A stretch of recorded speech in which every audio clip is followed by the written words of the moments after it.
বন্ধুরা শুভ সকাল। আজ আমি এসেছি আপনাদের দেখাতে আমার সবচেয়ে প্রিয় গোলাপ গাছটি। এর নাম ডেভিড অস্টিন পার্পল রোজ। অনেক বড় বড় সাইজের হয় এবং এটি বেশ পারফিউমড। লন্ডনে পারফিউমড রোজ খুব বেশি পাওয়া যায় না।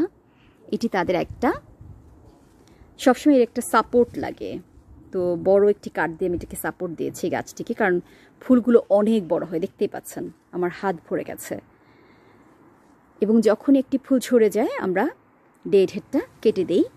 দেখতে পাচ্ছেন এই যে ফুলটা, এটা কিন্তু মরে গেছে। তো আমি এখন যেটা করব, আমি এই জায়গাতে কেটে দেব 2 ইঞ্চির মতো নিচে আমি কাটবো, এখানে নয় এখানে। তাহলে যেটা হবে নতুন পাতা গজাবে এবং নতুন কুঁড়ি আসবে।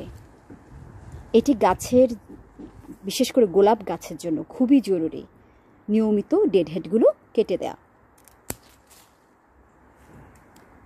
আজকের জন্য এই পর্যন্তই। আরও ফুলের ভিডিও নিয়ে আসবো শীঘ্র। অনেক ধন্যবাদ। ভালো থাকুন, সুস্থ থাকুন, সুন্দর থাকুন।